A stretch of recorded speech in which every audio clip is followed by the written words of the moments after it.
Good morning বন্ধুসকল, পুনৰ এটা নতুন ভিডিঅ'লৈ স্বাগতম আপোনালোকক। আজি ৰাতিপুৱা উঠিলোঁ 5টা বজাত উঠি দৌৰিলোঁ। এনেকুৱা এক্সাৰচাইজ কৰি অলপ বুকডাউন মাৰিব, তেতিয়া আপোনালোকৰ আপাৰ বডিটো ঠিকে থাকিব। যদিও জিম কৰিব নোৱাৰে, এইখিনি কৰিলে মই ভাবোঁ ছাফিচিয়েণ্ট। আপুনি ফিট হৈ থাকিব পাৰিব, বহুত বেমাৰ আজাৰৰ পৰা নিৰাময় পাব, যিহেতু আপোনাৰ শৰীৰৰ মেটাবলিজমটো ঘামৰ সৈতে বাহিৰ হৈ যাব।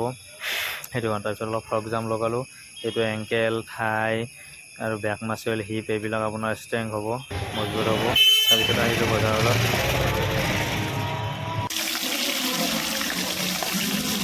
বজাৰ কৰি আনি মাছ এনেকুৱাকৈ বনাই আমি মাছটো ফ্ৰাই কৰি দুপৰীয়া খালোঁ, ৰাতিলৈকে থৈ দিলোঁ। আৰু লগৰ দুজনৰ কাৰণে এনেকুৱাকৈ ৰাখি দিলোঁ। মই ডিউটিত আহিলোঁ আৰু এনেকুৱাকৈ মাছৰ তৰকাৰীখন বনি গ'ল বিলাহী আলুৰ সৈতে।